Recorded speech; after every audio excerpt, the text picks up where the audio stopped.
Hi everyone, welcome back to the Evermore YouTube channel. It's Chris here with your instant post-match reaction from Newcastle United. 1 Chelsea 0.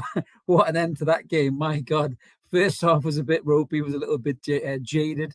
And in the second half, it all went off. Literally, I had to pull myself away from watching it there. Everybody kicking off, wanting to have a scrap at the end of it. God, I love games like that. Absolutely incredible. We're going to get stuck right into this in a minute. Just a quick half-an-hour video just to talk about obviously how the game went and just giving our thoughts and everything as well. Just a little bit of housekeeping before we do. If you're new to the channel or if you're just checking us out for the first time, please click like and subscribe. We're over 2,000 subscribers now. We're on about 2,032, I think it is now. So yeah, please join in. We've got loads of crack on here. Normally two live podcasts. Obviously, World Cup's going to change all that, but 2 live podcasts weekly and popular videos just like this. And we're live, so jump in the comments. I've got a few flying in already. We've got Mark Lazenby. Can get in, mate. You're absolutely right. We've got 2 Leroy. Get in, man. Absolutely right.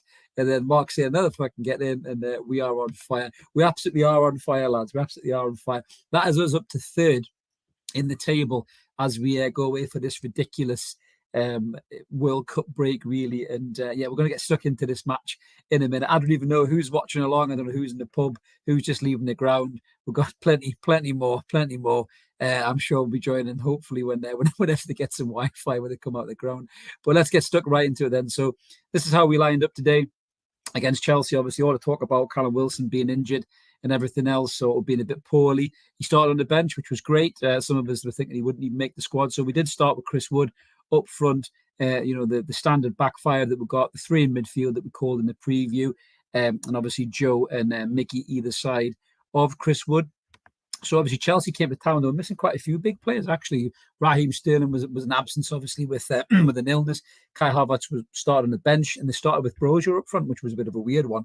I know we were linked to Brozier as almost a backup striker, but he's not really someone you expect to lead the line. And Aubameyang just sat on the bench and cut a really frustrated figure. Weird signing that. Stinks of an owner, just signed a striker that the manager didn't want. Very, very. I don't think Tuchel wanted him, and I don't think Potter wants him either, to be brutally honest with you. But first half was a bit of a funny one. I think they called it shot shy on the commentary, which was probably a good description. It wasn't a great deal going on. Bruno was a little bit off. I don't know what you guys thought. Bruno was a little bit off. I thought he looked a bit grumpy, a bit moody. People said in the comments. He just looked a bit pissed off all the time. He hit a ball to Miggy that I think he put a little bit too much zip on. He was really furious at himself, But I love the fact the lad set himself high standards. But I don't know whether that penalty missed in midweek was just playing on his mind a bit, and he was maybe putting himself under a little bit too much pressure. But Miggy was busy as always. He was making them runs, but we were struggling to find him. Trippier was good in the first half. He was making loads of runs in behind overlaps, putting the ball over, but just didn't quite bite. I thought Willock was great as well in the first half. Really busy, making some great forward runs. Joe Linton looked like he wanted it as well. He was coming deep for the ball. He was picking it up. He was putting challenges in. The back 5 was solid. Didn't really have a great deal to do. In all fairness, I think there was a chance, or the big chance I think came really was the penalty claim. Really, to be honest with you, was I think it's Willock. It cuts about Dan Burn. Sorry, Dan Burn. One of them probing left back runs from Dan Burn, cuts it across, and Chalobah sliding in. Memories of Fulham when his brother did it, but Chalobah sliding in, and he has his hand down as he's sliding to almost balance him out, and the ball hits his hand. Loads of people were screaming penalty. The ground was screaming penalty. For me, I thought it would have been quite harsh to give that as a pen. I really do. I think if that happened at our end of the pitch, we'd have been fizzing if that had been a penalty. So I think we would have been a bit lucky to have got that. But you're right to claim it, especially in the world of VAR. You're absolutely right to claim it. But yeah, I just think the first half was a bit scruffy. I think I used the word that the people looked a bit fatigued. I think Chelsea as well as Newcastle United looked fatigued as well. I think in the first half it was a kind of a game where there's loads of football's been crammed in. 2 or 3 game weeks back to back. Lads getting burnt out. Even squads as big as Chelsea getting burnt out. So I think looking at that, I don't think anybody from Chelsea really stood out as a major worry. I think that left back, to be fair, I've got to shout him out. PK said not in our chat. PK was at the game tonight, but PK said in our chat, who the fuck is Hall, a left back? I thought that kid looked really good for 18 years old. I thought he looked a smashing player. A left back. I don't know what you guys thought in the comments there, but I thought he looked a really good player. So obviously first half, First half comes and goes. We go in, come out unchanged. Centre half. Maxi was sprinting, warming up on the sideline, but I thought we'd see him because Chris Wood was really poor. I thought in the first half, it looks like the game passes him by. It really does. I know it was a bit of a bitty first half, but the game looks like it passes Chris Wood by. It's far too fast for me. Chris Wood looks like where we were, not where we are now in terms of a striker. Missing Wilson was so apparent, so massive. Leroy saying in the comments there, Bruno overhit 2 meant passes for Miggy in that corner, but he was all right apart from that. No, I thought he was. I mean, defensively as well, Leroy, he come back and mucked in really well defensively, but he looked like he just got a little bit pissed off, to be fair. Mark's in the comments there, he can't join us, but he's running the channel comments. More shots on target, more duels, one average possession much higher. Played much more in Chelsea's half. Thoroughly deserved the win. 100%. We'll get into the second half where we sealed that deal, but we were better. You look at the stats, we were all over in the first half. I'm not saying we were playing bad by any stretch. I just think that, and I think I said it in the preview as well, one player shouldn't make a team, but you take out that sharpness of Callum Wilson, that dynamic of Callum Wilson right in the centre of our team, and you put Chris Wood there. And listen, Chris Wood's an all right player. He'll do a job for you. He occupied defenders, as people often say, but he's not going to do the same thing that Wilson would do. And you can see some of the balls that were zipping across. He's just too slow to get there. He doesn't react quick enough. He's not got the touch. He's not got the movement.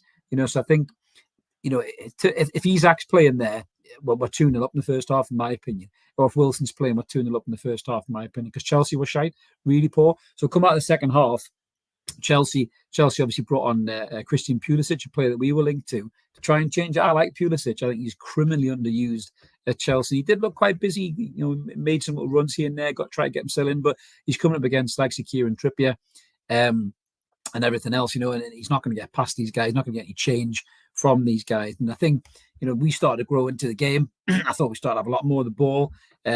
Willock and Joe Linton did that little switcheroonie that they do so well. Joe, Big Joe, that is Joe 7, pulled into midfield, and Willock, pushes up front.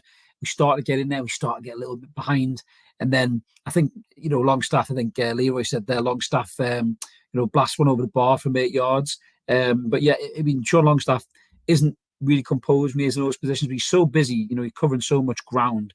He's winning the ball back. He's breaking up plays.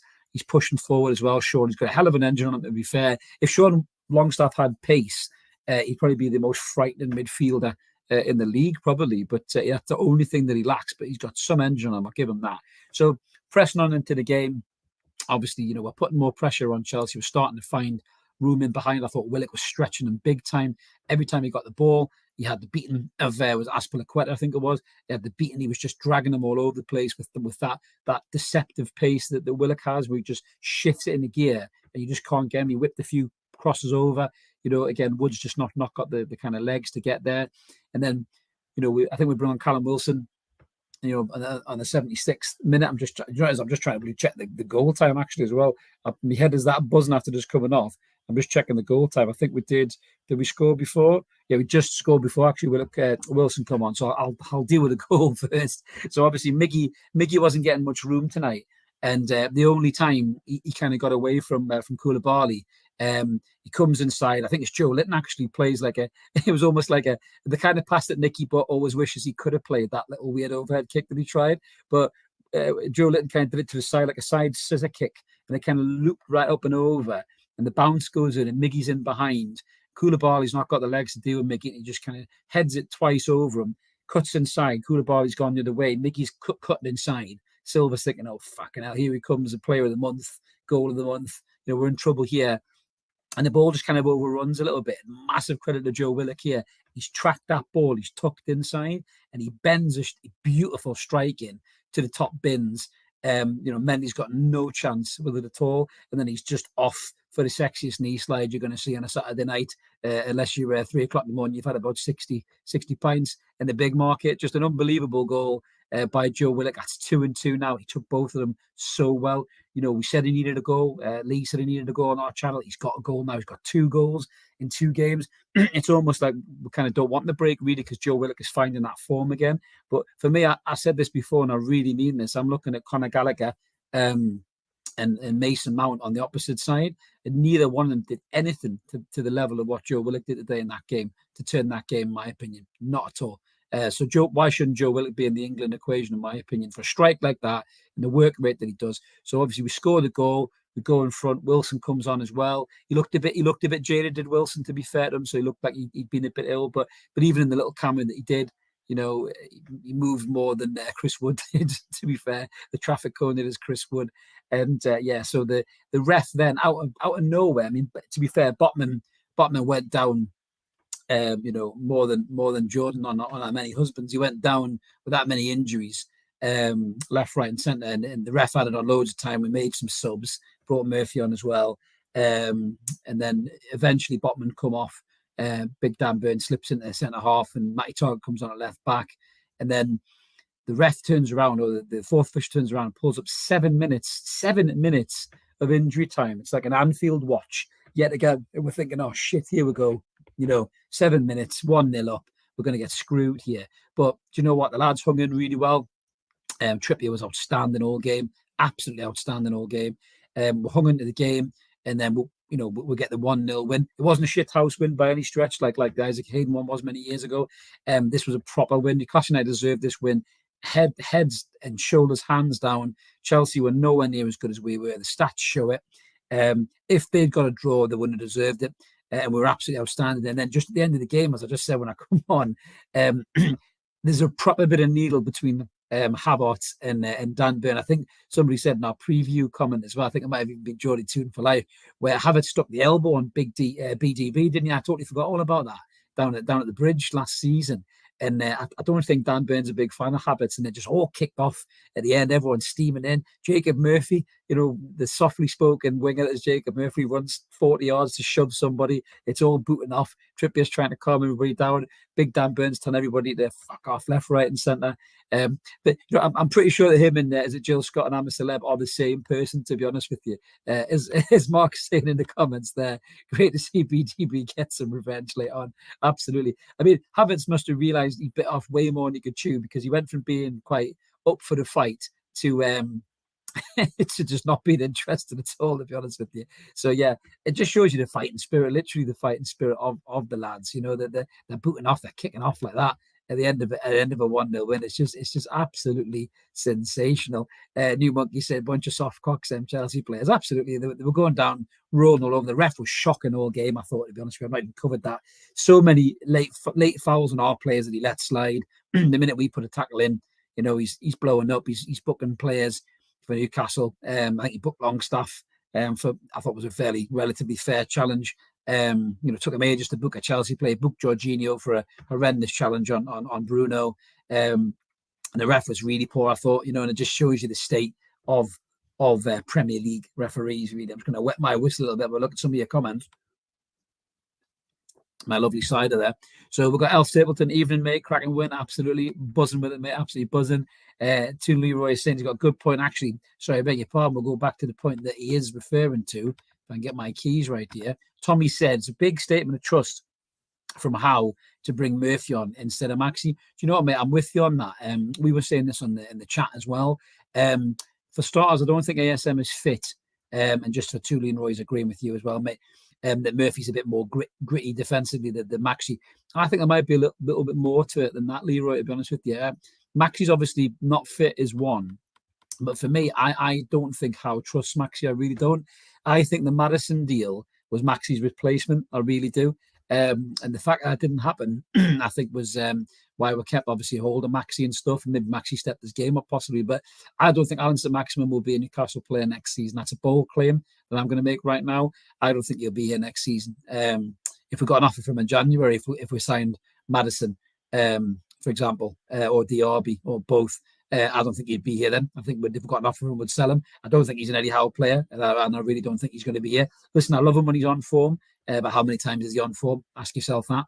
He's another one of those enigmatic players that when he shows up, he's brilliant, but he hardly ever shows up. So you've got to ask yourself that question, haven't you? Morris is in the comments. Good to see you, mate. What a win. How are the lads? Absolutely. Al Stapleton saying, how stupid is Havertz picking on Big TP? Absolutely, mate. Jesus. He'd be swinging for Superman next. We've got Kek in the comments. Good to see you, mate. Bruno wasn't on today. Everything going fantastic. But I just want to add that Murphy and Chris Wood aren't good enough for this team level. If we sign a winger and a quality midfielder, we'll be fine in January. It's kind of what I'm saying as well, Kent, about Maddison and Diaby. I'd go for both of them. Fuck it. We've got 70 million quid pumped in. People are tweeting these pictures of the Saudi Arabian airline and stuff like that.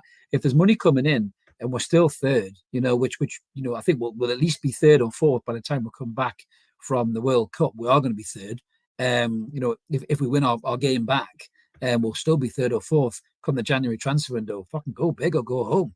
We've got a chance to get Champions League football there. We're way ahead of where the project's meant to be. So just splash the cash and get the two players, in my opinion. Absolutely. I agree with you. I'd send, I certainly send Wood packing. Murphy's a grafter, to be fair. In games like that, you need grafters. So maybe Murphy, keep him as a squad player for cup games and stuff like that. But Wood for me is done. I don't think Wood's good enough for where we're going. Wood is where we were, not where we're going. So in my opinion, I'd say sell him on. Championship club will buy him, or bottom half of Premier League club will buy him. Desperate for goals, try and keep him up, and we upgrade and go and get somebody a lot better. With Isak being back fit as well, hopefully Wilson comes back from the World Cup unscathed. I don't see a place for Wood in the side personally myself. Sign Trossard. Trossard can play up front as well.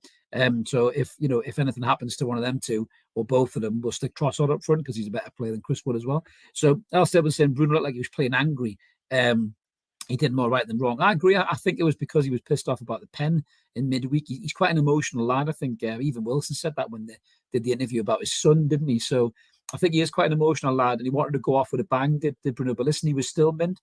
Defensively, I think we saw that dirty, nitty-gritty side of Bruno today. It wasn't so much the sexy touches and the flicks and tricks around people and the scoring the goals from 30 yards. It was the tracking back and nailing people. The kind of player that we thought Bruno was when we signed him, a defensive midfielder. I thought he was outstanding today in that regard. Maybe not so much offensively, but listen, he's an all-round midfielder. If we had two of them, my word, what a midfield would have then. New Monkey saying, honestly think ASM is on his way out. He doesn't offer anything yet. It's exactly what I said to the team. Good couple of seasons, but his attitude is a bit shit too. Yeah, I think it's interesting because I think Eddie Howe said, didn't he, in that High Performance podcast, it's not about the individual, it's about the team. And Carl said it on our Evermore podcast on Thursday. If you haven't checked it out, guys, it's up on the channel. Carl had said that Maxi stinks of an individual player, and he puts himself ahead of the team first. Might be wrong, do you know what I mean? But it's you could argue it's probably a fair shout, to be honest with you.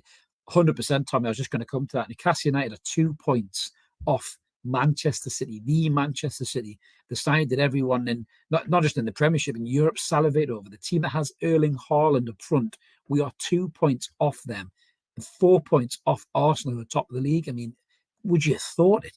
Last year we were rock bottom, wondering if Eddie Howe was going to be the man to save us. Now we're wondering if he's going to be the man to get us in the Champions League or win the fucking thing. It's just what a 12 months it's been. King saying, yeah, Maddison and Diaby together is what we need. 100%, mate. Couldn't agree more. Truly, we're picking on Dan Bay and Habits is having a laugh. Absolutely. We've got Alan in the comments. Good to see Alan. He totally agrees with me. His heart sank when he heard Wood would start. He's 100% Wood, but he's not good enough for us. Absolutely. That's an interesting comment there. Monkey saying take Haaland out of the City team and they would be bang average. Do you know what I'd say? I wouldn't go as far as calling bang average, but I'd say they wouldn't have won the games that they won without Haaland. If you look at how they played when they didn't have a forward, these are the games that they weren't winning. These are the games that they were struggling.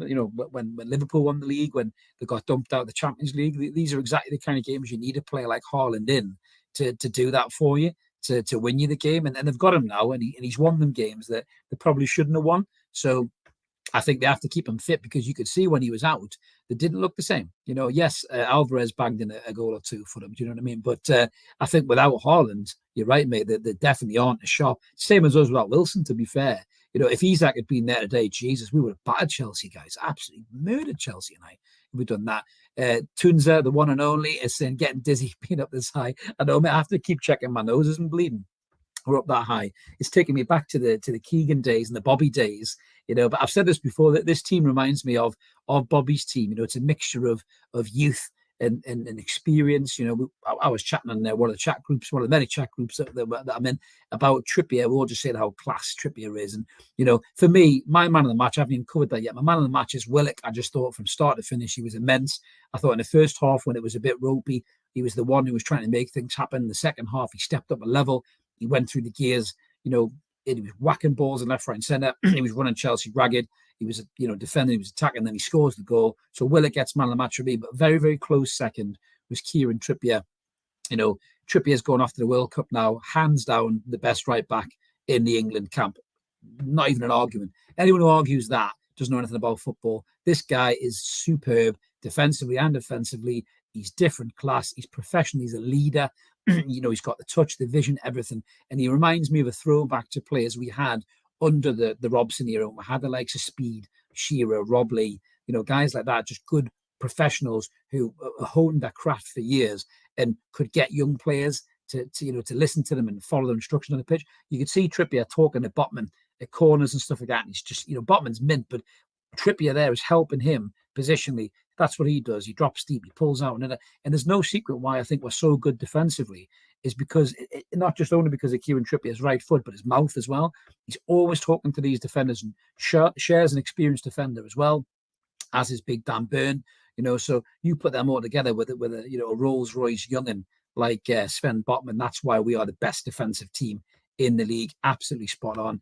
The ref was shit. Absolutely. El Stapleton, wrong on the ref, not letting Shaw get treatment. I don't know what the ref was doing. He looked like he had a tenner on Chelsea, to be honest with you. I was wondering what the hell he was playing at. He didn't let the game flow, in my opinion. He was very whistle happy. They were just getting everything. And I don't know why. I really don't know why. These ref standards are up there for everybody to judge, really. Even the penalty, to be fair, he was adamant it wasn't a penalty. I think it would have been a bit harsh, but he wasn't interested to listen to Newcastle when they were saying it was a penalty. If that had been at the other end, I'm not too sure, I'll be honest with you. Call me a cynic, but I think you might have been a bit more interested if it had been one of our players' hands had hit. So Alan's saying, Chris, the massive advantage we have over the top teams, we don't have Europe, they do. Never underestimate how difficult it's going to be.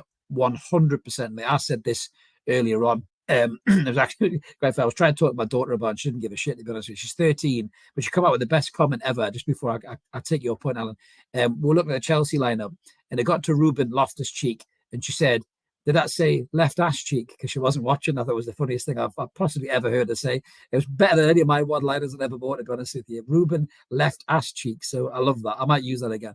But going back to your point, Alan, without Europe, and if we can stay fit, for me, I honestly do think that we're a huge threat for these guys. Pep Guardiola's already said it. Klopp knows it. Bloody Potter knows it. They all know it. Arteta knows it. He knows what we can do. We turned them over last year. So if we can keep the lads fit and we can add in January and we're still in and amongst that picture, I mean, it sounds ridiculous, right? People are saying, can Newcastle win the title, right? But we're 4 points away from top of the league. Like if Arsenal had lost a game and we, won the games we won, we could be sitting top of the league before this World Cup break. It's only 4 points. It sounds ridiculous. Even us as Newcastle fans are laughing, saying that's ridiculous. We can't win the league, but it's 4 points. 4 points. We're 2 points off Manchester City. I mean? And Alan says there, we don't have Europe. So if we come back and we're on fire like this again, and Isaac's fit, and if ASM can get his arse in gear, if we get a couple of class players in January and they're struggling because they've got, Wednesday games, Sunday games, or whatever it is, and we're coming in fresh, full of these class players, knocking points off them left, right, and centre, then Christ, why not? Do you know what I mean? Tommy's saying, he couldn't agree more. Trips' partnership with Miggy absolutely has been game-changing. I think we need it on the left-hand side. I love BDB, right? But if we had a left-back that could do what Trippier does on the other side, I know there's only one Kieran Trippier, but something similar, God, the balance would be even more incredible. Ash is stealing my daughter's line. I'll be sure to tell her, Ash, she'll love that. Absolutely love that. To Leroy saying, it's hard to know if you took certain player out of a team, whether someone else would pick up the slack or whether the team would play a different way. But Man City could have had 18 goals less, 100%. I mean, that guy's a machine. As I said, without him there, I don't think they win the games that they win. Mark's in the comments saying, what were the pre-title? I think it was something daft, was it not? There was more odds of finding the Loch Ness Monster than Newcastle winning the league. I think we're actually about 5,000 to 1, Mark. I think if you look back at it, I'm pretty sure we were 5,000 to 1. And there's better chance of either finding Lord Lucan or the Loch Ness Monster than Newcastle win the league. So I really hope somebody has put a bet on and we win the league, because we will get that person on this channel. And it will just be an entire special about him just laughing or her just laughing, counting the money on the screen, which would just be absolutely superb and phenomenal. But Mark said this loads, on Evermore. This Newcastle side has a feel of that Leicester fairy tale about it. It really does. Nobody gave Leicester a prayer. Nobody thought Leicester were going to do it, right? And the big teams were struggling. They started to falter. There was, as Alan says there, they had Europe and they were getting injuries and all that kind of stuff. And then Leicester went on and done it. So who's to say Newcastle United can't break this top four? People were writing us off at the start of the season. They're looking at us now. We've played City, we've played Liverpool, we've played Man United, we've played Spurs, we've played Chelsea. We're beating these teams, or Liverpool needed 8 minutes to beat us, extra injury time. Thankfully, Chelsea didn't get the same thing today. But for me, Newcastle United are a serious top four contender now, and I think everybody needs to understand that. But fitness is key. We need the team morale. The World Cup is massive for us. It could make or break us, really. I think players like Joe Linton and ASM getting that time to rest and come back fresh will be huge for us. If we can get those players in January, some of you guys are talking about, wow, maybe we could really push on. This will be a big test for where the club want to go. If we are, and I think we are a season ahead, at least a season ahead, of where the owners targeted us to be. If we're in this picture by January, for me, I think they do go big. I really do. I can see 2 or 3 really, really big signings. Mark is saying that we tried for a cider sponsor. I know, Mark, yeah. Aldi's finest, my friend. If they want to sponsor us, they can. Absolutely. Ash is saying, tell you what, though, there was more stoppage time in that game than I got to sleep last night. There absolutely was. And you're saying that, add to that, yeah, they have the ability to prove the squad in January. It could happen. Absolutely. And Tommy Gill is saying it seems to be a going trend. Absolutely. It makes you wonder whether these referees, I don't say they've got an agenda against us. I really don't. But we do seem to have a bit of a rough ride with referees, at the minute, especially St James's Park with that atmosphere and that cold. And I don't know whether it's just because the crowds turn on a referee quickly, the refs kind of dig their heels or whatever. But I've seen Rob Jones ref a game before and he was all right, but he was really poor today. Maybe the bigger the game, the bigger the atmosphere, the more these refs struggle a little bit. I don't know, but yeah, I mean, these refs are so inconsistent. But I think every club podcast could say stuff like that. So Alan's saying the Arsenal and City game in hand is against each other. Oh, that's a beautiful one, mate.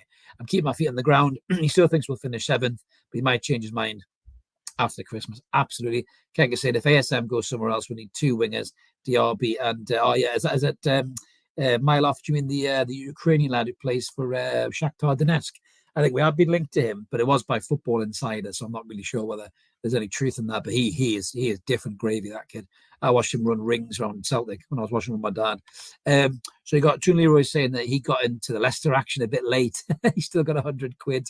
Absolutely, mate. We'll get on this bandwagon now, mate. Stick the title bit on now. It might have dropped the odds a little bit, but it's just phenomenal. It's a great way to break for the World Cup. It really is. We're going into this game. I think we're all a bit worried when we heard Wilson might not make it, that we might lose that cutting edge. But I think the lads did really well. I saw that Chelsea line that we were saying in the group chat that Chelsea squad looked weak. I mean, this is the weakest I've known Chelsea for a long, long time. Yes, they're missing some brilliant players, and someone like Kante as well in a game like that where you need to stifle Joe Linton and stifle Bruno Guimaraes and stifle Joe Willock. Someone like Kante is superb for a game like that because he does that so well, so effortlessly. He tracks them runs. Arguably, if Kante is playing fully fit, he blocks Joe Willock on that shot because he's there to do it, and that's what he does really well. But listen, Chelsea don't have him. They still had, world-class players, really, players who walked into the England squad, arguably, ahead of players that are better, like I say, Joe Willock. Joe Willock's done a lot more than Gallagher, in my opinion. I thought Gallagher was poor again today. He had a cracking shot that was brilliantly saved by Nick Pope. And I mean, my God, how good has Nick Pope been for 10 million quid, by the way? That he could be the sign of the season, Nick Pope, in my opinion, for 10 million quid. You show me a better value for money signing that guy, and I'll bite your hand off, and then I'll wash it down with this nice cider, as Mark says. But other than that, really, I don't remember Chelsea threatening a great deal, and they got some of the best players in the world. I mean, Kai Havertz was, what was he, nearly 90 million quid or something daft like that. And he's on the bench, he's coming on, he's struggling, he's getting roughed up, he's getting ruffled up, he's getting wound up at the end of it. And as Tommy saying there, Koulibaly looked shell-shocked trying to handle Mickey tonight. It reminded me a little bit of, remember when Maicon tried to mark Gareth Bale in the Champions League, he just got turned inside and out. I think Koulibaly was lucky that Bruno's passing was a little bit off tonight, because there were so many times Koulibaly was caught and that running behind that Mickey was making was there, and either Bruno overhit it or it was just, I don't know, we bounced it around a little bit too much.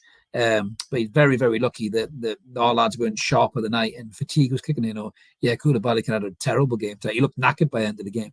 El Stapleton said he loved Mudryk. Arsenal think he's going there, but he said he found us interesting. Well, it's just reminiscent of Bruno, isn't it? El Stapleton they thought they had Bruno in the bag, didn't they, Arsenal? And then we ended up going to get him. Mark said it before. You look at that atmosphere. I think there was a comment way back trying to find it there, but you look at the atmosphere tonight, with war flags doing what they've done, the incredible display that they had, for the Remembrance Day. You listen to that stadium, you listen to that atmosphere. Yeah, I think it was Kenk there saying that, St. James's Park is a holy place and unbelievable atmosphere. Even he's saying Lascelles was fantastic. Congratulations to all the team. Yeah, Lascelles getting a yellow card at the end was class, to be honest. We didn't even play. But Mark said it so many times, if you come out into that atmosphere and you're drinking that in as a player, like Pulisic and that, who were linked to us and probably fancied a bit of that, he'd be sitting there looking around the stadium going, fucking, I wish I'd come to play here. Look at this. Because players want a bit of that. And not only that, but they want to play for a manager like Eddie Howe. They want to play for a progressive manager. If a player watches that high performance podcast and listens to that guy, wow. I mean, who wouldn't want to play for a guy like that? What a manager. He'd make you feel 10 foot tall. He's made Joe Linton. He's gone from being a dud to the best midfielders in Europe. He's doing the same thing with Sean Longstaff. He's taken him back to where we all thought he was going to be. And he's improved every player that he's had. Miggy Almiron, he's gone from being Miggy to bloody Messi. It's incredible. So Alan said he watched the Chelsea podcast before the game, and I've never seen him be so negative about their team before the game. And for once, they were right. Quite funny, actually, was there was a firework display somebody put on Twitter.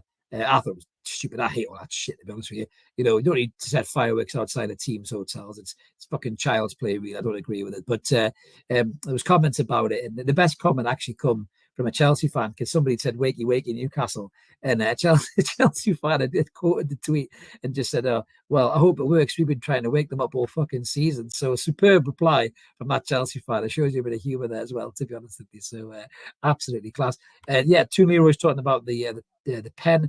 I don't think it was a pen, Leroy. I think it would have been harsh, mate. I think if we were given that pen, I think we'd be absolutely devastated, mate, to be honest with you. So yeah, for me, it wasn't a pen, guys. I think, we were going to win a game as is anyway. I think we were a much better side. It was just a matter of time, really, before we did it. To be fair, I should say never a pen. Yeah, I think we would have been good if that had been given against us. But there we go, guys. The bandwagon keeps going. 1-0 to the tune. Absolutely brilliant result. Great atmosphere. Loads of the Evermore lads are getting pissed up in the town tonight. They'll absolutely love it. All the fans will love it. It's a great way to sign off for the World Cup. To go away. The World Cup is ridiculous. I'll keep saying that till I'm blue in the face. But we won't be going away from the World Cup. We're going to be back. Me and Mark will be back with what's going on Monday night. We'll probably look at the World Cup in a bit more detail. Have a look at our international Magpies in terms of the squads that they're in and everything else. And through the World Cup, we'll continue to do a bit of content as well. We might do a couple of specials as well on some former Newcastle managers and players. And then obviously we'll be looking at our lads in the World Cup and just tracking their progress, really. We will be back for one last Evermore next week, Wednesday. And we'll obviously just chew through the fat of this Chelsea game and then, just bounce a couple of topics off before we shoot off from the standard Evermore podcast, but then look into the World Cup mode and transfer mode as well. So that's us signing off, guys. I hope you enjoyed the episode, as I mentioned at the start. If you haven't already and you're new to the channel, smash the like and subscribe button. We'd love to have you on board. 2,032 subscribers at the minute. Room for you. So make sure you come and join us. All free crack. We don't like to charge anybody. It's difficult times at the minute for people. And, we've had some great comments on this where some of our American viewers as well. The post-match doesn't even exist over in America and they tune in for this. So we love that. Absolutely love that. So wherever you are in the world, smash that button. Come and join the Evermore family. We've got a great community, as you've seen a few of the cracking comments here in the comments as well. Ash is away. He's off to his bed because he's had no kip. Good night to you, Ash. And Tommy said he enjoyed that. Come on the tune, absolutely. So this is Chris signing off. Let's keep supporting that team. We'll call United. And Mark and I will be back on Monday night to, I'm sure, still talk about how class Newcastle are. So have a cracking night wherever you're doing, guys. Get the ciders or the lagers in, and we'll catch you later. Cheers.